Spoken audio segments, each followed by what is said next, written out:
నమస్కారం sir. Awareness ప్రోగ్రామ్కి దిట్ట కంకణం కట్టుకుని ముందుకు వెళ్తున్న హాస్పిటల్ ఏదైనా ఉందంటే విమ్స్ హాస్పిటల్ అని చెప్తా వస్తున్నారు. ఇదే పేరు ప్రఖ్యాతులు మరి ఇంకో వేరే హాస్పిటల్స్కి ఎందుకని రావట్లేదు అంటారు? మన డెడికేషన్ ఒకటి చాలా ముఖ్యము. బ్రెయిన్ డెడ్ మీద అవగాహన కల్పించడము,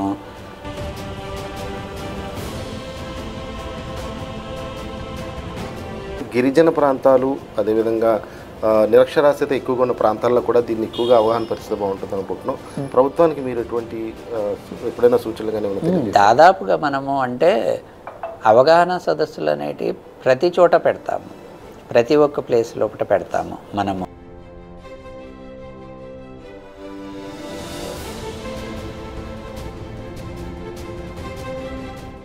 జీటీవీ ప్రత్యేక కార్యక్రమానికి స్వాగతం. నా పేరు ప్రసాద్. ఈరోజు మీ అందరికీ కూడా ప్రతి ఒక్క మనిషి అవగతం చేసుకోవాల్సినటువంటి ఒక ప్రధాన అంశం మీద చర్చకి అయితే రావడం జరిగింది. ప్రతి ఒక్క మనిషి జీవన శైలిలో నేర్చుకోవాల్సింది, అదేవిధంగా సేవ చేయాల్సిన అంశం, ముఖ్యంగా మన భవిష్యత్ తరాలకు మనం తెలియచెప్పాల్సినటువంటి ఒక ప్రధాన అంశం ఏదైతే కనుక ఈరోజు మీ అందరి ముందుకు మన జీటీవీ రావడం జరిగింది. ఆ అంశమే అవయవ దానం. అసలు అవయవ దానం అంటే ఏంటి? అవయవ దానం చేయటం వల్ల ఎంతమందికి మనం మరో జన్మను ప్రసాదిస్తున్నాం? అదేవిధంగా అవయవ దానంలో ఉన్నటువంటి ప్రాముఖ్యత ఏంటి? భవిష్యత్ తరాలకు ఈ అవయవ దానం ఏ విధంగా తోడ్పాటును అందిస్తుందన్న విషయం మీద ఈరోజు మనతో మాట్లాడడానికి విమ్స్ ఆసుపత్రి డైరెక్టర్ డాక్టర్ కె రాంబాబు గారు మనతో ఉన్నారు. ఆయన అడిగి తెలుసుకునే ప్రయత్నం చేద్దాం. నమస్కారం సార్. చాలా విలువైన సమయం సార్. యాక్చువల్గా ఈ టైంలో చాలా విలువైన టైం ఇది. కానీ అవయవ దానం గురించి చెప్పంగానే నా కార్యక్రమానికి మీరు ఓకే అన్నారు. చాలా థ్యాంక్ యూ సార్. అసలు సార్ అవయవ దానం అంటే ఏమిటి అసలు? ఫస్ట్ ఆఫ్ ఆల్ నమస్కారం. Organ donation. సో ఈ అవయవ దానం కంటే ముందు మనం తెలుసుకోవాల్సిన విషయము రక్తదానం. రక్తదానం కోసం మనము ఒక 30 నుంచి 40 సంవత్సరాల వరకు కష్టపడాల్సి వచ్చింది. అంటే ఎవరైతే ఒక 20 సంవత్సరాల క్రితము రక్తం ఇస్తారా అనగానే వెనక్కి వెళ్ళిపోయేవారు, భయపడేవారు. వారి ఆరోగ్యం క్షీణిస్తుందేమో, నెక్స్ట్ వారికి రకరకాల ఏదైనా జబ్బులు వస్తాయేమో, వారి యొక్క ఇమ్యూనిటీ తగ్గిపోతుందేమో అని. కానీ వివిధ రకాలైనటువంటి ఎన్జిఓస్, ఆర్గనైజేషన్స్ అంటే రెడ్ క్రాస్ కావచ్చు, లయన్స్ క్లబ్, రోటరీ క్లబ్, మిగతా సంఘ సంస్కర్తలు అందరూ ఎంతో పోరాటం చేసి ఒక 30-40 సంవత్సరాల వరకు పోరాటం చేస్తే ఈరోజు మనము రక్తదానాన్ని ఏ వీధిలోనైనా సరే, ఎక్కడైనా సరే పెట్టగానే దారిలో వెళ్తున్నటువంటి వ్యక్తి కూడా వచ్చి రక్తాన్ని దానం చేసేసి ఇవ్వడం జరుగుతుంది. అంటే ఎంతో శ్రమించాల్సి వచ్చింది. అయితే ఈ రక్తదానం నుంచి మనము ఎప్పుడైతే బాడీ డొనేషన్ అంటాం, అంటే దేహాన్ని పూర్తిగా దానం చేయడం, అది ఇంకా చాలా గొప్ప విషయము. ఇది వైద్య విద్యార్థులు నేర్చుకోవడానికి, ఎందుకనంటే పూర్తి ఒరిజినల్ బాడీ ఉన్నప్పుడు మాత్రమే వైద్య విద్యార్థులు మెడికల్ కళాశాలలో నేర్చుకుంటారు. దానికి కూడా అవయవదాన సంఘాలు కొన్ని ఏర్పడి దాని మీద కూడా అవగాహన కల్పించడము, సో అది కూడా ఇవ్వడం జరిగింది. ఒక వ్యక్తి అవయవదానం చేయటం వల్ల ఎంతమందికి ప్రాణదాత కాగలరు సార్? సో ఇప్పుడైతే మనము ఇప్పుడు బాడీ డొనేషన్ కోసం మాట్లాడుకున్నాము. దాని తర్వాత వచ్చేసరికి నేత్రదానం. ఈ నేత్రదానము కోసం కూడా చాలా రోజులు కష్టపడాల్సి వచ్చింది. ప్రజల లోపల అపోహలు, అంటే కన్ను తీసేస్తారు, కన్ను తీసేస్తే వచ్చే జన్మలో కళ్ళు లేకుండా పుడతాము అనే అపోహ ఎక్కువగా ఉండేది. సో ఈ అపోహను తొలగించడానికి కన్ను తీయట్లేదు, ఓన్లీ కార్నియా పొరను మాత్రమే తీస్తారు, ఆ కార్నియాని మాత్రమే వాడడం జరుగుతుంది అని తెలియచెప్పడానికి కూడా చాలా సమయం తీసుకోవడం జరిగింది. అంటే రమారమి ఒక 10 నుంచి 20 సంవత్సరాల వరకు తీసుకున్నారు. ఇప్పుడు దాదాపుగా ప్రజలందరూ ముందుకు వచ్చేసేసి నేత్రదానం మీద అవగాహన చాలా ఎక్కువగా వచ్చింది. సో నేత్రదానానికి ముందుకు వస్తున్నారు. అంత ఎక్కువగా మనకి ప్రాబ్లం లేదు, కార్నియాలు కొంచెం లభిస్తున్నాయి, పర్వాలేదు. కానీ దేశంలో చూసుకుంటే ఒక 2 లక్షల కార్నియాలు కావాల్సి ఉంటే ఇప్పటికీ కూడా 50,000 కంటే మించి కార్నియాలు దొరకట్లేదు. బట్ అప్పటికంటే కొంచెం బెటర్ ఇప్పుడు ప్రస్తుతానికి. ఇంకా ఇప్పుడు వచ్చేసరికి ఆర్గాన్ డొనేషన్. సో దీన్ని మనం ఇప్పుడు రక్తదానాన్ని ఏదో రకంగా సాధించుకోగలిగాము, ప్రజల్లో ఉన్న అపోహలను తీయగలిగాము. నేత్రదానం మీద ఉన్నటువంటి అపోహల్ని దాదాపుగా నిర్మూలించగలిగాము.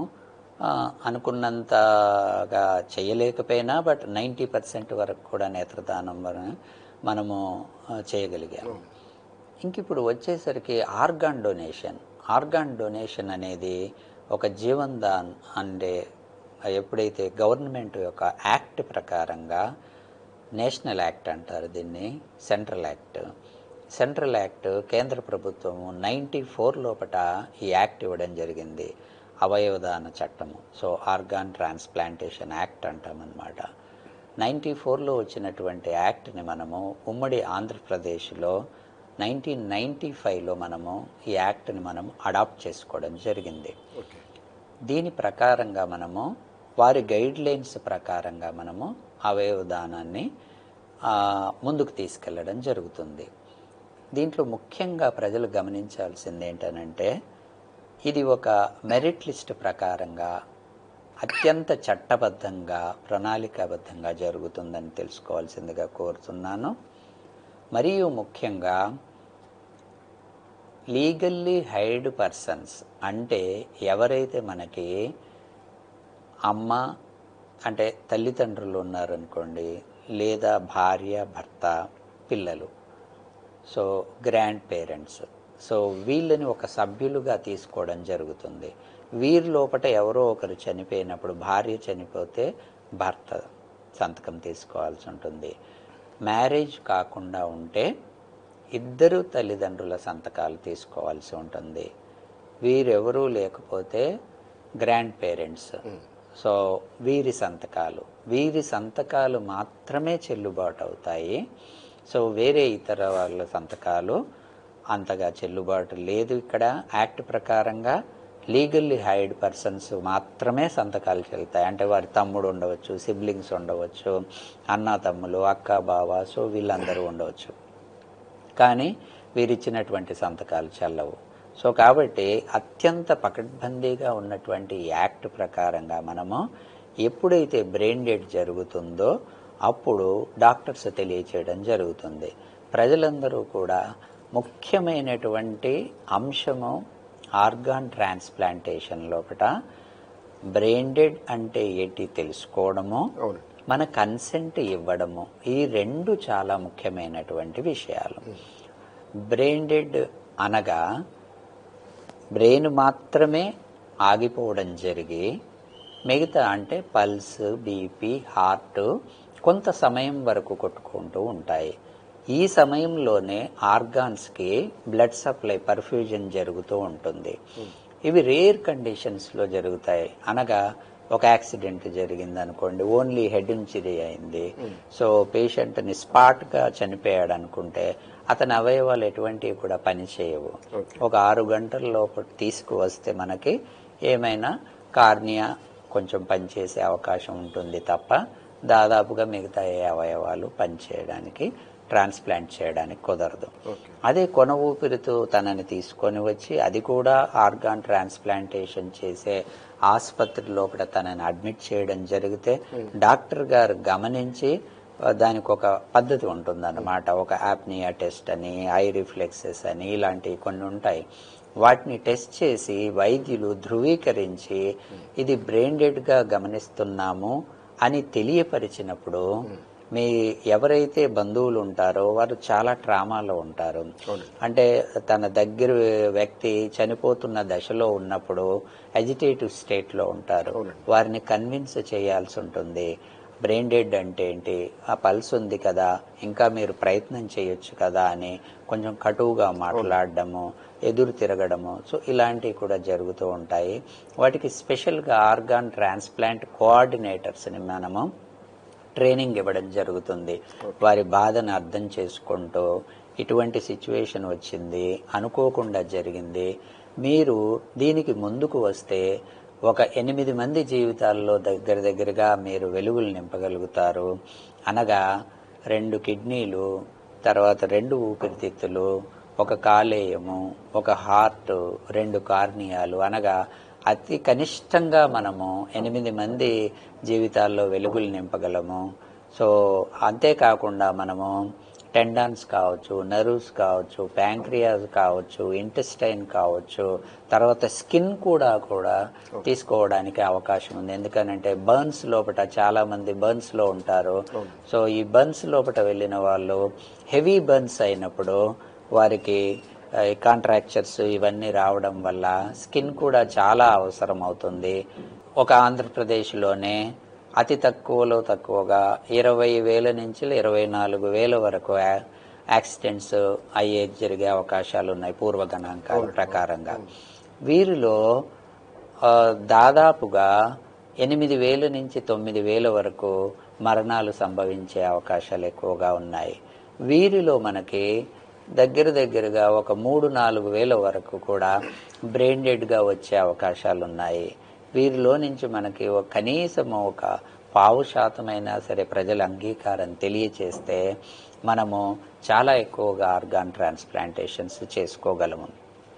ఇక్కడికి వచ్చేసరికి రక్తదానానికి, నేత్రదానానికి మరియు ఇప్పుడు ఆర్గాన్ డొనేషన్కి వచ్చిన తేడా ఏంటనంటే, మనలో ఉన్నటువంటి సూపర్ స్టిషన్స్ కానివ్వండి, సో ఈ రిలీజియన్స్ ఫీలింగ్స్ కానివ్వండి, తర్వాత మనలో ఉన్నటువంటి ఎన్నో సంవత్సరాల నుంచి కూడుకున్నటువంటి భావాలు మనలో ఉండిపోవడం వల్ల ఈ యొక్క వీటి నుంచి మనం బయటికి రాలేకపోతున్నాము.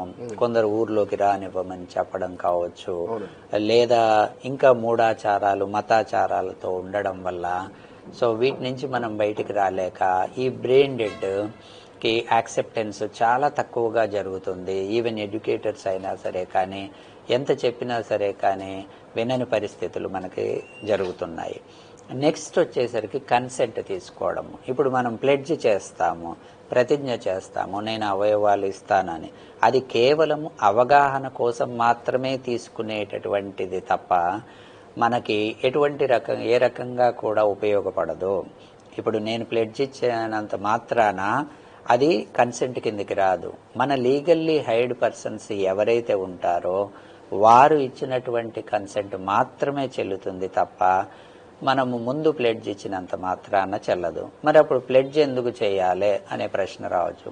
ప్లెడ్జ్ మనం చేసినప్పుడు మనకు సంబంధించినటువంటి మన బంధువులకు కానివ్వండి, తల్లిదండ్రులకు కానివ్వండి, ఫ్రెండ్స్కి కానివ్వండి తెలియచేయడం జరుగుతుంది. నేను ఇలా ఇచ్చాను, ఒకవేళ అనుకోకుండా జరిగినప్పుడు ఇలా చేయండి అనేసి మనం చెప్పడం వల్ల కొంచెం తొందరగా ఇవ్వడం జరుగుతుంది. ఇక్కడ ఈ బ్రెయిన్ డెడ్ అయిన తర్వాత డాక్టర్స్ చాలా తక్కువ సమయం ఉంటుంది మనకి. ఎందుకనంటే అది ఒక్కొక్క పేషెంట్కి ఒక్కో రకంగా, ఒకరికి 2-3 గంటలు ఉండొచ్చు, ఒకరికి ఒక 1 డే ఉండొచ్చు. ఎందుకంటే ఇంతలో బీపీ తగ్గిపోతూ ఉంటుంది. సో బీపీ అది చూసుకోవాల్సి ఉంటుంది, యూరిన్ ఆగిపోతూ ఉంటుంది, పల్స్ పడిపోతూ ఉంటుంది. సో ఈ రకంగా అన్ని రకాలుగా ఉంటాయి. వెంటిలేటర్ సమస్యలు ఉంటాయి. సో ఎంత ఎక్కువగా బీపీ పడిపోతుంది ఉంటే అంత రక్త ప్రసరణ తగ్గి అవయవాలు ఉపయోగపడకుండా పోతాయి, లేదా ఇతర వ్యక్తి లోపల అమర్చినప్పుడు సరిగ్గా పని చేయకపోవడం జరుగుతుంది. సో కాబట్టి సర్టెన్ పీరియడ్లో మాత్రమే మనం చేయగలం. సో కాబట్టి అత్యంత ముఖ్యమైనటువంటి 2 విషయాలు ప్రజలందరూ గమనించవలసిందిగా కోరుచున్నాను.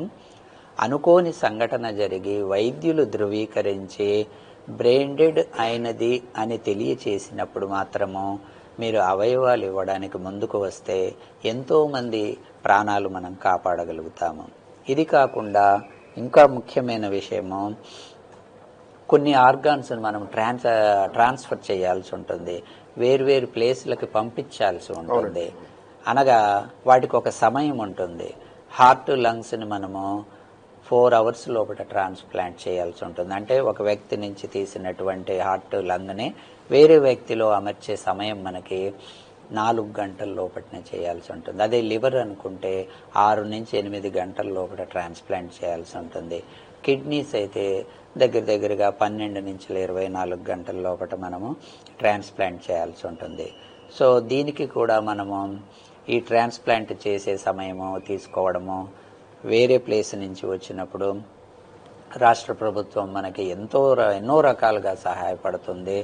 ఒక హార్ట్ని మనము తిరుపతికి ట్రాన్స్ప్లాంట్ చేయాలనుకున్నప్పుడు అక్కడికి పంపించడం కోసము మనం అడిగిందే తడవుగా సీఎం పేషి నుంచి ఫోన్ చేయగానే అత్యంత త్వరగా రెస్పాన్స్ అయ్యి హెల్త్ మినిస్టర్ గారు కానీ మనకి రెస్పాండ్ అవ్వడం జరుగుతుంది. మనకి చాపర్ పంపించడం కానివ్వండి, ఫ్లైట్కి ఏర్పాటు చేయడం కానివ్వండి జరుగుతుంది. అలాగే ముఖ్యమైనటువంటి అంశము గ్రీన్ ఛానల్ ఏర్పాటు చేయడము.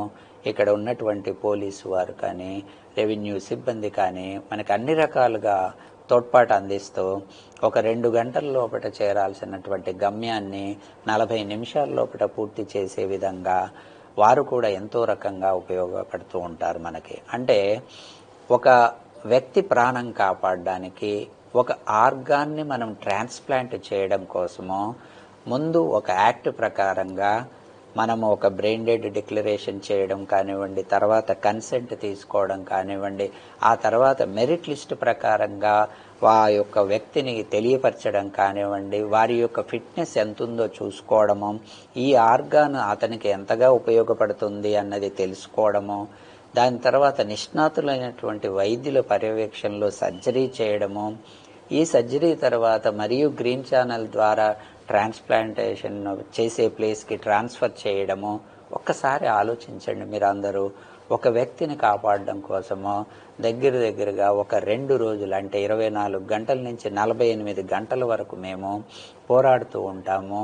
మా వెనకాతల పోలీసు సిబ్బంది కానివ్వండి, రెవెన్యూ సిబ్బంది కానివ్వండి, డాక్టర్స్ కానివ్వండి, ట్రాన్స్ప్లాంట్ కోఆర్డినేటర్స్, సో ఈ రకంగా 200 నుంచి 300 మంది వరకు కూడా ఒక వ్యక్తి యొక్క ప్రాణాన్ని కాపాడడం కోసము కష్టపడుతూ ఉంటారు. ఇది పూర్తి ఉచితంగా చేసేటటువంటి సేవ. ఇందులోపట ఎటువంటి జీతభత్యాలు కానీ ఎటువంటివి కూడా ఇవ్వడం జరగదు. ఇవ్వకుండా చెయ్యాలి అన్నదే యాక్ట్. ఆ యాక్ట్ ప్రకారంగానే సో మనం చేస్తూ ఉంటాము. సో కాబట్టి ఒక స్వచ్ఛందంగా, ఒక చట్టబద్ధంగా మనం ఒక యాక్ట్ ప్రకారంగా మెరిట్ లిస్టుతో పాటు కరెక్ట్గా చేస్తున్నటువంటి జీవన్ దాన్ ప్రోగ్రాంకి మీరందరూ సహకరించండి. ఇక్కడ ముఖ్యంగా మనం తెలుసుకోవాల్సింది ఏంటనంటే, ఇది మనం చేస్తున్న క్రమంలో మనం ఆల్మోస్ట్ ఆర్గాన్ ట్రాన్స్ప్లాంటేషన్లో బేబీస్ అని అంటే మనము దాదాపుగా 94లో యాక్ట్ వచ్చినప్పుడు 2015లో మనం ఇక్కడ మొదలు పెట్టడం జరిగింది. మనం అన్ని హాస్పిటల్స్ని లైనప్ చేసుకునేసరికి అనుకోకుండా కోవిడ్ రావడం జరిగింది. దానివల్ల 2000 నుంచి 2002 ఎండింగ్ వరకు కూడా ట్రాన్స్ప్లాంటేషన్స్ పూర్తిగా ఆగిపోవడం జరిగింది. మళ్ళీ 2 ఇయర్స్ లోపల ఆర్గాన్ ట్రాన్స్ప్లాంటేషన్స్ని మనము విస్తృత ప్రచారం కల్పించడము, రాష్ట్ర ప్రభుత్వం ఇస్తున్నటువంటి సహకారంతో మనం ముందుకెళ్ళడం జరిగింది. లాస్ట్ ఇయర్ మనం చేసినటువంటి ఆర్గాన్ ట్రాన్స్ప్లాంటేషన్స్ అంతకుముందు వరకు 100, 120 వరకు చేసి ఉంటే లాస్ట్ ఇయర్ ఏకంగా మనము 210 ఆర్గాన్స్ని ట్రాన్స్ప్లాంట్ చేయడం జరిగింది. దానికి కేంద్ర ప్రభుత్వం మెచ్చి మనకి నేషనల్ అవార్డు కూడా నాకు ఇవ్వడం జరిగింది. Best emerging state of in the organ transplantation అనేసి ఆంధ్రప్రదేశ్ రాష్ట్రానికి అవార్డు కూడా ఇవ్వడం జరిగింది. అంటే అది పెద్ద నెంబర్ కాకపోవచ్చు, కానీ మనం ఇప్పుడిప్పుడే మొదలు పెడుతున్న క్రమం లోపల మనము అంత నంబరు అన్ని ఆర్గాన్స్ ట్రాన్స్ప్లాంట్ చేసినందుకు మనల్ని ప్రోత్సహించు కేంద్ర ప్రభుత్వం ఇచ్చినటువంటి అవార్డు అన్నమాట. ప్రభుత్వ ఆసుపత్రుల యందు ముందుగా అసలు బ్రెయిన్ డెడ్ డిక్లరేషన్ని తెలియజేసి నేర్చుకొని అది తెలియపరిస్తే అట్లీస్ట్ ఆర్గాన్ హార్వెస్టింగ్ తోటి మొదలుపెట్టి తర్వాత ఆర్గాన్ ట్రాన్స్ప్లాంటేషన్ నెక్స్ట్ స్టెప్కి వెళ్ళగలము. సో కాబట్టి దాని మీద ప్రత్యేక శ్రద్ధ కనపరుస్తూ వాటికి మార్గదర్శకాలు ప్రభుత్వం ఇవ్వడం జరిగింది.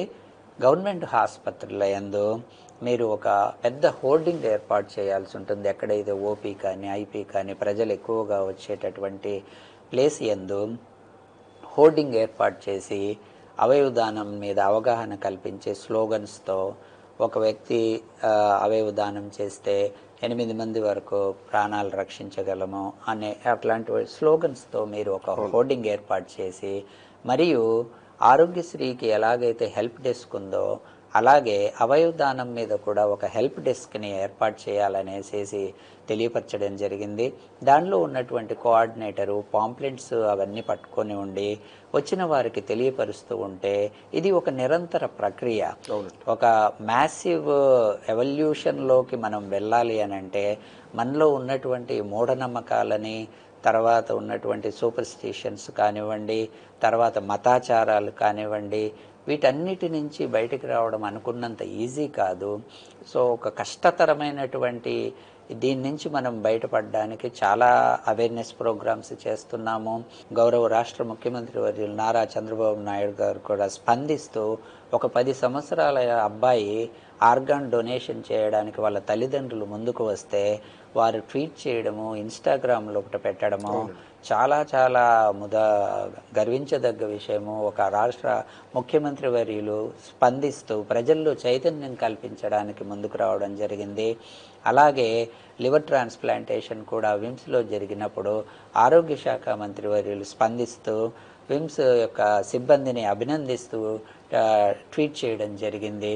సో ఇవన్నీ కూడా అంటే మనకి ఒక రకమైనటువంటి అవగాహన కల్పించడానికి ప్రజల లోపల రాష్ట్ర ప్రభుత్వం ఇస్తున్నటువంటి ఈ తోడ్పాటు చాలా ముఖ్యము. వీరి నుంచి చాలా ఎక్కువ మందికి ఇది చేరడం జరుగుతుంది. ఎలక్ట్రానిక్ మీడియా, ప్రింట్ మీడియా, తర్వాత celebrity endorsements, awareness programmes, rallies అన్నీ చేస్తున్నాము.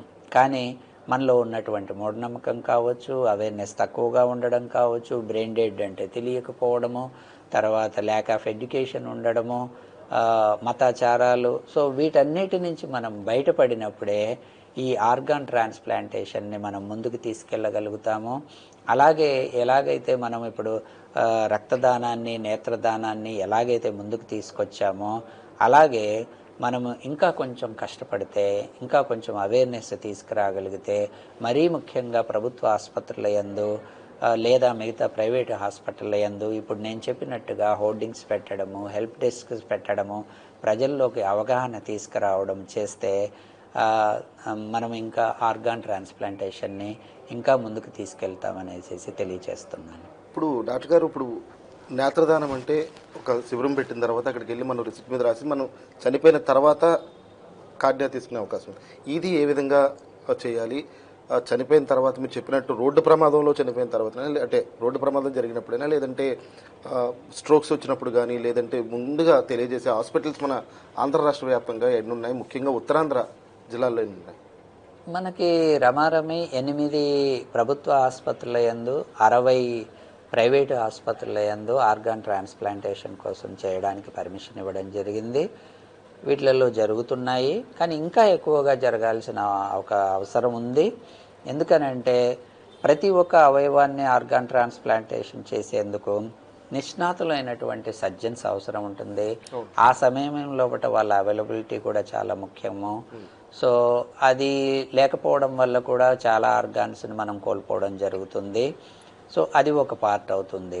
సో అలాగే మనము ఈ బ్రెయిన్ డెడ్ మీద వారికి తెలియపరిచినప్పుడు వారి యొక్క స్పందన చాలా ముఖ్యము. ఎందుకంటే వారు ఎంత త్వరగా స్పందిస్తే మనము ఆర్గాన్స్ని అంత త్వరగా ట్రాన్స్ప్లాంటేషన్ చేయగలుగుతాము.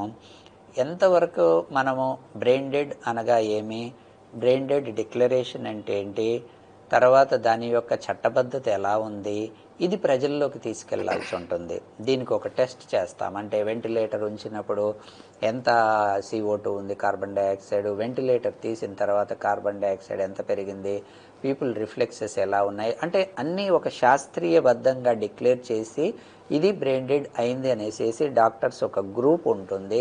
అంటే neuro surgeon, anaesthetist, critical care specialist, hospital superintendent వీళ్ళందరూ కలిపి సంతకాలు చేసి నిర్ధారించి బ్రెయిన్ డెడ్ అయింది అని తెలియపరిచినప్పుడు మాత్రమే మనం ముందుకు వెళ్ళడానికి పర్మిషన్ జీవనదానం ఇస్తుంది. ఇదంతా 2 hours గ్యాప్ లేదా 3 years గ్యాప్లో జరగాలన్నారు కదా డాక్టర్ గారు. అంటే బ్రెయిన్ డెడ్ అయిన తర్వాత ఆర్గాన్స్ బయట తీయాలంటే 2-3 hours లోపే చేయాలి, లేదంటే అవి ఎందుకు పనికిరాని అవయవాలుగా మిగిలిపోతాయని చెప్తున్నారు. కానీ ఈ ప్రాసెస్ అంతా అంటే ఇది లైవ్ ట్రాన్స్ప్లాంటేషన్కి ఇదేమీ ఉండదు. So only brain dead case జరిగినప్పుడు మాత్రమే ఇది వేరే ప్రాసెస్. దానికి డైరెక్ట్ జీవన్ దాన్ పర్మిషన్ ఇస్తుంది. అంటే పేషెంట్ అటెండర్స్ వాళ్ళ యాక్సెప్టెన్స్ ఇస్తే సరిపోతుంది, కన్సెంట్. తర్వాత జీవన్ దాన్ యాక్సెప్టెన్స్ ఇవ్వడం జరుగుతుంది, దాంతో వాళ్ళు ముందుకెళ్ళడం జరుగుతుంది. లైవ్ ట్రాన్స్ప్లాంటేషన్ లోపల మాత్రం సో ఈ ప్రక్రియ చాలా ముఖ్యము. దానికి వాళ్ళ ఫ్యామిలీ ట్రీ ఉండాల్సి ఉంటుంది. దానికి తహసీల్దార్ పర్మిషన్ లెటర్ తీసుకుంటారు, పోలీస్ పర్మిషన్ లెటర్ తీసుకోవడం జరుగుతుంది, తర్వాత మెడికల్ బోర్డు సర్టిఫికెట్ తీసుకోవడం జరుగుతుంది. సో కాబట్టి ప్రజలందరూ గమనించాల్సింది ఏంటంటే, మీరు ఎవరో దళారులు చెప్పేసేసి ఏదో ఒక కిడ్నీ వాళ్ళు ఇస్తారు అదే అంటే నమ్మకండి. సో ఇది ఇంత పకడ్బందీగా జరిగే ప్రక్రియ. సో ఈవెన్ దగ్గరి బంధువులు ఇచ్చినా సరే కానీ అది కూడా ఒక పద్ధతి ప్రకారంగా, ఒక మెడికల్ బోర్డు ప్రకారంగా ఇచ్చినప్పుడే అది చెల్లుబాటు అవుతుంది, అప్పుడే ట్రాన్స్ప్లాంట్ చేయడం జరుగుతుంది. సో తర్వాత మిగతా ఇంకా పేషెంట్లలో మాకు మెరిట్ లిస్ట్ లోపల పేరున్న ఎవరైనా ఇన్ఫ్లుయెన్స్ చేసిన వారికి ముందు వస్తుంది అనేసి అపోహలు ఉంటాయి. అలాంటివి ఏ ఉండవండి. పూర్తిగా మెరిట్ లిస్ట్ ప్రకారంగా అది ఓపెన్ అవుతుంది. మీ మెరిట్ లిస్ట్ నంబర్ మీకు తెలుసు, ప్రతి ఒక్కరికి వారి యొక్క నంబర్ తెలుస్తుంది. సో ఇది పకడ్బందీగా చట్టబద్ధంగా పూర్తిగా మెరిట్ లిస్ట్ ప్రకారంగానే ఇవ్వడం జరుగుతుంది. తర్వాత ఇంకా కొందరికి మరి ట్రాన్స్ప్లాంటేషన్ చేసినప్పుడు తర్వాత మా బాడీని అంటే ఆ రిచువల్స్ చేయవచ్చా, స్నానము అవి ఇవి చేయించడం మిగతా అన్నీ వేసేసి కొన్ని డౌట్స్ ఉంటాయి, పేషెంట్స్ అడుగుతూ ఉంటారు అటెండర్స్.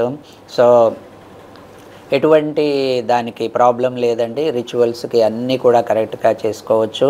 ఎందుకనంటే ఇది పోస్ట్ మార్టం కంటే కూడా ఇది ఒక ఆపరేషన్ చేసి వేరే వ్యక్తిలోకి అమర్చడానికి చేసేటటువంటి ప్రక్రియ కాబట్టి జస్ట్ ఒక సర్జరీ ఎలా చేస్తారో అలా చేస్తారు, చాలా జాగ్రత్తగా చేస్తారు. ఎందుకనంటే ఇంకో వ్యక్తిని బ్రతికించడం కోసం తీసేటటువంటి ఆర్గాన్ కాబట్టి చాలా చాలా శ్రద్ధగా చేస్తారు. సో కాబట్టి రిచువల్స్కి ఎటువంటి ప్రమాదం లేదు, రిచువల్స్ చేసుకోవచ్చు. దీనిలోపల స్కామ్స్ అట్లాంటి ఎటువంటి జరిగే అవకాశం లేదు, పూర్తి చట్టబద్ధంగా జరుగుతుంది.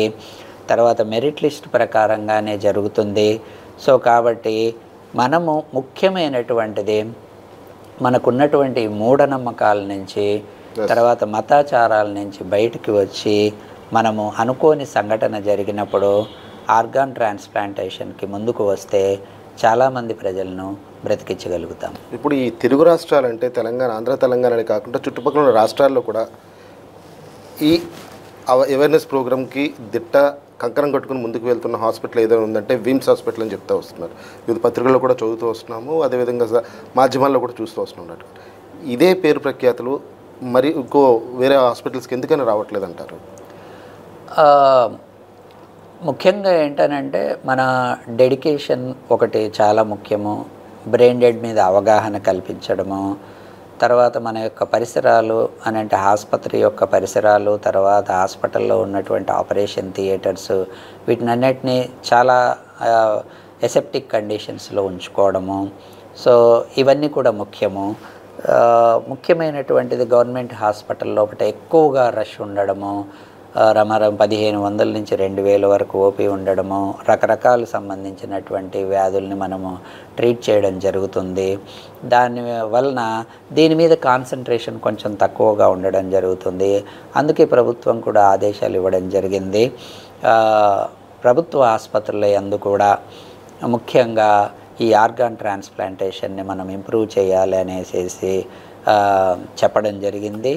దానికి తగినటువంటి మార్గదర్శకాలు కూడా తెలియచేయడం జరిగింది. సో ఇక ముందు ప్రభుత్వ ఆసుపత్రుల యందు కూడా ఎక్కువగా ఆర్గాన్ ట్రాన్స్ప్లాంటేషన్స్ జరిగే అవకాశాలు ఉన్నాయి. విమ్స్ హాస్పిటల్లో ఈ అవగాహన కల్పించడానికి ఎటువంటి ప్రక్రియను ఫాలో అవుతున్నారు సార్? అంటే మేము మొదటి నుంచి కూడా మేము హెల్ప్ డెస్క్ని ఆల్రెడీ 3 years బ్యాక్ ఏర్పాటు చేయడం జరిగింది. దాని లోపల ట్రైనింగ్ ఇచ్చినటువంటి కోఆర్డినేటర్స్ని కూర్చోబెట్టడం జరుగుతుంది. ఒక ఆరోగ్యశ్రీ హెల్ప్ డెస్క్ ఎలా ఉంటుందో దాంట్లో పాంప్లెంట్స్ సో ఇవన్నీ పెట్టడం జరుగుతుంది. ఎవరు ఓపీకి వచ్చినా సరే కానీ అక్కడ వారికి దాన్ని ఇచ్చేసి ఎక్స్ప్లెయిన్ చేయడం జరుగుతుంది పేషెంట్కి ఆర్గాన్ ట్రాన్స్ప్లాంటేషన్ అంటే ఏంటి అనేసి. తర్వాత హాస్పిటల్లో కూడా చాలా ప్లేస్లలో మేము పోస్టర్స్ను కూడా ఏర్పాటు చేయడం జరిగింది. సో ఆ అవగాహన ఎలా ఉండాలి, ఆర్గాన్ ట్రాన్స్ప్లాంటేషన్ అంటే ఏంటనేటువంటి పోస్టర్స్ కూడా ఎక్కువగా ఐసీయూ ముందు వీటి ముందు పెట్టడం కూడా జరిగింది. ఒక ట్రాన్స్ప్లాంటేషన్ యూనిట్, ఒక ఐసీయూ కూడా స్పెషల్గా ఏర్పాటు చేయడం జరిగింది. సో ఇవన్నీ కూడా అన్ని హాస్పిటల్లో చేయాలి అనేసి ఆదేశాలు అయితే ఇవ్వడం జరిగింది. అతి త్వరలోనే సో ప్రభుత్వ ఆసుపత్రుల్లో కూడా ఈ ట్రాన్స్ప్లాంటేషన్స్ ఎక్కువగా జరుగుతాయనేసి ఆశిద్దాం. ఎగ్జాంపుల్ ఇప్పుడు అరకు, పాడేరు, చింతపల్లి లాంటి మారుమూరు ప్రాంతాల్లో కూడా రోడ్డు ప్రమాదాలు చాలా అధికంగా జరుగుతున్న నేపథ్యాలు కనిపిస్తున్నాయి డాక్టర్ గారు. రోడ్డు ప్రమాదాలు కావచ్చు, లేదంటే ఇతరత్ర ప్రమాదాలు కావచ్చు. ఆ సమయంలో వాళ్ళకి అవగాహన కల్పించే విధంగా ఎటువంటి జీవనధార, ఎటువంటి కార్యక్రమాలు చేపడుతుంది, వాళ్ళు అక్కడి నుంచి ఇక్కడికి చేరేలోపు అనుకున్నది సక్సెస్ అవుతుందా లేదా? అంటే ఒక్కొక్క పర్సన్కు జరిగినటువంటి యాక్సిడెంట్ దాన్ని బట్టి సమయం ఉంటుందండి.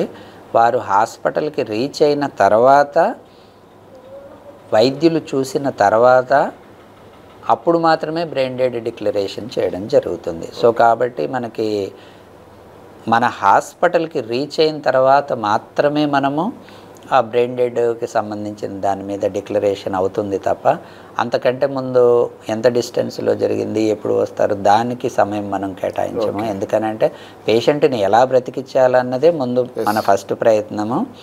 చిట్ట చివరిగా మనం ఏది చేయలేని పరిస్థితుల్లో మాత్రమే బ్రెయిన్ డెడ్ కోసము డిక్లరేషను ఆ రకంగా ప్రక్రియ జరుగుతుంది. ఓకే, ఇప్పుడు ప్రభుత్వ ఆసుపత్రుల్లోనే కాకుండా ప్రైవేట్ ఆసుపత్రుల్లో కూడా ఈ హోర్డింగ్స్ కావచ్చు, లేదంటే ఈ డెస్క్లు కావచ్చు, ఇవన్నీ కూడా ఏర్పాటు చేస్తే కనుక ప్రజల్లో మరింత అవగాహన కలిగే అవకాశం ఉంది. అంటే ఉదాహరణ మనం గత రోజుల్లో చూసామండి, 1980లో కూడా చూసాం. కుటుంబ నియంత్రణ అన్న దాన్ని కూడా ప్రజల్లోకి చాలా తీవ్రంగా తీసుకెళ్లారు, దాన్ని సక్సెస్ అయ్యాం. తర్వాత రక్తదానం, అదేవిధంగా ఇప్పుడు నేత్రదానం కూడా సక్సెస్ అవుతూ వస్తున్నాం. Why don't this? ఎందుకని అదే ఆర్గాన్ డొనేషన్కి ఎక్కువగా వెళ్తున్నాము. కంపేర్ చేసినప్పుడు ఇప్పుడు లాస్ట్ 3 years లోపల ఈ యొక్క అవగాహన సదస్సులు చాలా ఎక్కువగా చేయడం జరుగుతుంది. ఈవెన్ ఫ్యూ డేస్ బ్యాక్ కూడా వరల్డ్ ఆర్గాన్ కిడ్నీ డే కోసం మనము విశాఖపట్నం బీచ్లో కూడా ఏర్పాటు చేయడం జరిగింది. దానికి కూడా దాదాపు 2000 మందితోటి ర్యాలీ కూడా చేయడం జరిగింది. సో ఆ రకంగా మనము దాదాపుగా ప్రతి 15 రోజులకు ఒకసారి అవగాహన సదస్సులు ఏర్పాటు చేయడం జరుగుతుంది. మరియు ముఖ్యంగా ఎలక్ట్రానిక్ మీడియా కానీ ప్రింట్ మీడియా వారి సహాయ సహకారాలు తీసుకునేసేసి వారితోటి కూడా ప్రజల్లో అందరికీ చేరువవడానికి ప్రయత్నం చేస్తున్నాము. ముఖ్యంగా గిరిజన ప్రాంతాలు, అదేవిధంగా నిరక్షరాస్యత ఎక్కువగా ఉన్న ప్రాంతాల్లో కూడా దీన్ని ఎక్కువగా అవగాహన పరిస్థితి బాగుంటుంది అనుకుంటున్నాం. ప్రభుత్వానికి మీరు ఎటువంటి ఎప్పుడైనా సూచనలు కానీ ఏమైనా? దాదాపుగా మనము అంటే అవగాహన సదస్సులు అనేటివి ప్రతి చోట పెడతాము, ప్రతి ఒక్క ప్లేస్ లోపల పెడతాము మనము. అనంటే ఈవెన్ మనము అనంతపూర్లో పెట్టడం జరిగింది, కర్నూలులో పెట్టడం జరిగింది. తర్వాత మనము ఇక్కడ తీసుకున్నప్పుడు విజయనగరం లోపల, శ్రీకాకుళంలో కూడా చేయడం జరిగింది. ఒక 1 year పాటుగా అంటే దగ్గరగా నేను ఒక 5-6 అవగాహన సదస్సులు నిర్వహించిన తర్వాత విజయనగరం లోపల ఆర్గాన్ ట్రాన్స్ప్లాంటేషన్ అవ్వడం మొదలుపెట్టారు. సక్సెస్ఫుల్గా జరుగుతుంది. So it takes time. So మనము అవగాహన సదస్సు నిర్వహించగానే బ్రెయిన్ డెడ్స్ రావడము, తర్వాత ట్రాన్స్ప్లాంటేషన్స్ అలా ఎక్స్పెక్ట్ చేయకూడదు. సో అనుకోని సంఘటన జరిగినప్పుడు అవయవాలు వృధా కాకుండా ఎలా ట్రాన్స్ప్లాంట్ చేయాలని కాన్సెప్ట్ తోటి మనం ముందుకు వెళ్ళాలి.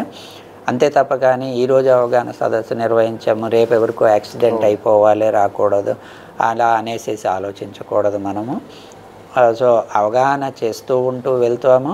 అనుకోనిది జరిగినప్పుడు మాత్రము వైద్యులు నిర్ధారించినప్పుడు ముందుకు రావాల్సిందిగా తెలియజేస్తాం. ఇప్పుడు మెడికల్ స్టూడెంట్స్ కూడా వారికి మెడికల్ కాలేజీ లోపల నిరంతర ప్రక్రియగా చేస్తూ ఉంటాము.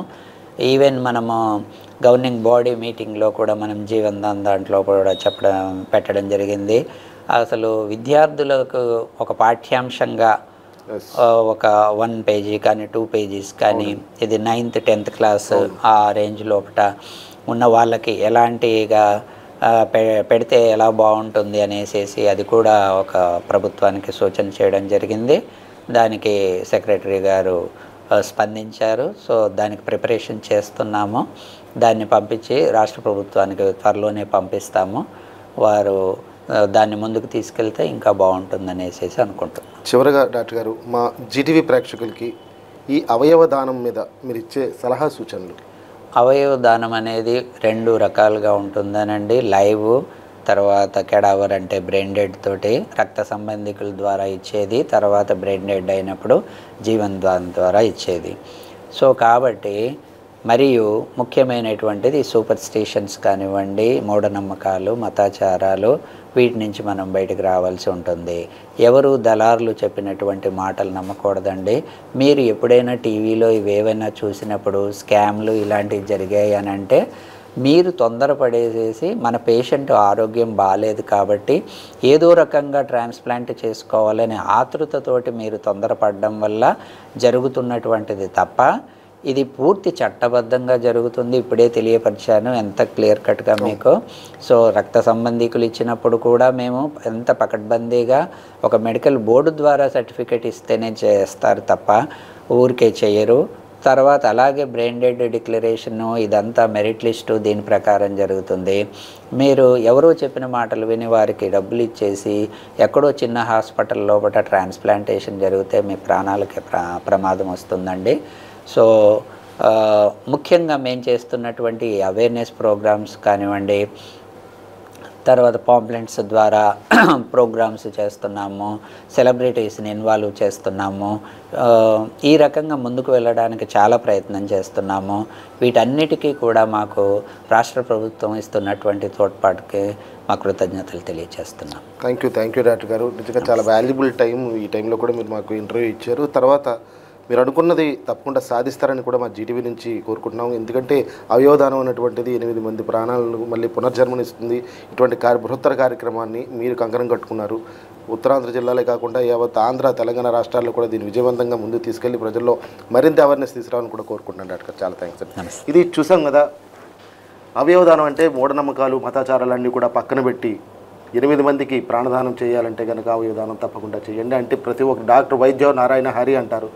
వైద్యుడు ఎప్పుడు కూడా ప్రజల ప్రాణాలను కాపాడడానికి చూస్తాడు తప్ప ప్రజల ప్రాణాలను తీసేందుకు మాత్రం ఏ వైద్యుడు కూడా ముందుకు రారని కూడా తెలుస్తుంది. దీన్ని బట్టి మనకు అర్థమవుతుంది ఏంటంటే ముఖ్యంగా మూఢనమ్మకాలు, మతాచారాలు పక్కన పెట్టి ఏ విధంగా అయితే మనం ఇప్పుడు రక్తదానం చేస్తున్నామో, అదే విధంగా అయితే నేత్రదానం చేస్తున్నామో, అదేవిధంగా ఈ అవయవదానానికి కూడా ప్రతి ఒక్కరు ముందుకు వచ్చి మరో 8 మందికి ప్రాణదాతలు కావాలని చెప్పి మన జీటీవీ ద్వారా కోరుకుందాం.